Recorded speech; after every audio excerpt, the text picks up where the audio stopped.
बिस्मिल्लाहिर्रहमानिर्रहीम। Back to nature के साथ आज हम बात करेंगे ये जो गुर्दे हैं जब डायलिसिस पे पहुंचते हैं या क्रिएटिनिन यूरिया बढ़ चुका होता है, गुर्दे फेल हो चुके होते हैं, तो रीजन क्या होता है?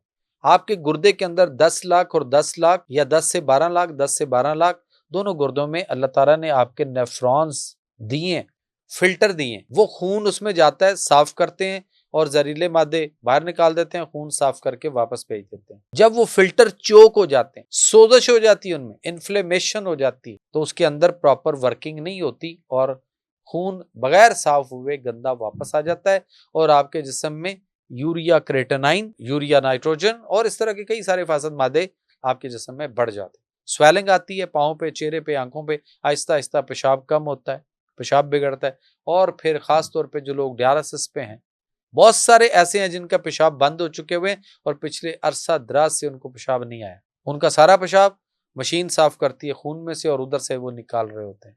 तो गुर्दों के अंदर सोजश, गुर्दे का साइज बढ़ गया या गुर्दे का साइज सुकड़ गया या गुर्दे के अंदर सोजश है और यूरिया क्रेटिनाइन बढ़ रहा है, तो फिल्टर खराब हो चुके हैं, जिसके लिए डॉक्टर कहता है बस फिल्टर तो गए, गुर्दा अब काम नहीं करेगा। फिर वो गुर्दा नया डालने की बात करते हैं, ट्रांसप्लांट की बात करते हैं। पेशाब बंद हो चुका हो, खुलेगा, वर्किंग होगी और नेफ्रॉन्स वापस पेशाब बनाने लग पड़ेंगे। आपको एक गुर्दों पे टकोर जो मैं अपने मरीजों को कहता होता हूँ, करवाता हूँ उनसे, वो मैं आपको भी ये नुस्खा देने लगा हूँ। आपने 10 किलो पानी लेना है, 10-12 किलो पानी लें, उसको किसी बर्तन में डाल के उसमें आपने केसू के फूल, उसके बाद आपने उसमें पखड़ा और रेमत खताई 30-30 ग्राम आपने उसमें डाल देनी। केसू के फूल, रेवंत खताई और पखड़ा, ये तीनों चीजें आपको मिलेंगी पंसारी से।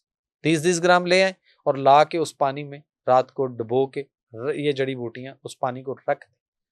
अगले दिन सुबह आपने जब उठें अर्ली मॉर्निंग, तो आपने क्या करना है, उस पानी को जड़ी बूटियों समेत चूल्हे पर रख के किसी बर्तन में डाल के आपने उसको गर्म करना है सर। जब वो अच्छी तरह गर्म हो जाए उसको नीचे उतार लें, रख लें और इतने की चौड़ाई में और जरा थोड़ा सा लंबाई में लंबे तौलिए भी आपको इस तरह के मिल जाएंगे छोटे साइज के। आप वो 2 तौलिए लें, पानी में डालें, निकालें, उसको निचोड़ें, तौलिया गर्म हो गया। मरीज की शर्ट ऊपर उठाएं, पेट नंगा कर लें और उसके ऊपर आपने गुर्दे वाली जगह से फ्रंट से कमर की तरफ बैक तक आपने उस पे वो तौलिया यूं लपेट देना है। फिर दूसरा तौलिया गर्म करें, उसमें से डिप करें, गर्म करें, निकालें, निचोड़ें और दूसरी तरफ भी आपने लेफ्ट साइड पे उसी तरह से आपने आगे से पीछे तक आपने उसको गुर्दे को आगे और पीछे दोनों तरफ ऐसे करके पूरा यहाँ इसको लपेट दें।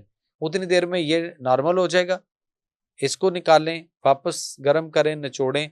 आप इसको अदल बदल करके इस तरह से करते रहें। टकोर करनी है 1 घंटा सुबह, 1 घंटा दोपहर को, 1 घंटा शाम को और 1 घंटा रात को सोते हुए। 4 घंटे ये टकोर करें।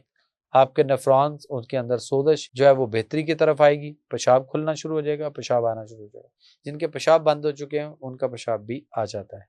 बाकी रहा इनका इलाज, तो वो जाहिर बात है जब आप नेचुरोपैथी की तरफ आएंगे तो इसका बेहतरीन इलाज भी मौजूद है, इसकी दवाई भी, इसकी खुराक भी, इसके परहेज भी, कई सारी चीज़ें वो जो हम अपने पेशेंट को बता रहे होते हैं। तो मैंने कहा उसमें से 1-2 चीज़ें आपके साथ मैंने शेयर की, इस पे तवज्जो दीजिएगा और इस पे अमल कीजिएगा। और जो भी आपके रिश्तेदारों में, जानने वालों में कहीं भी कोई इस तरह के मसले में मुब्तला है तो आप उसको ये वीडियो भेजिएगा और उससे कीजिएगा इस पे अमल करे, तो इंशाअल्लाह आपको भी दुआएं देगा, हमें तो मिलने मिलेगी।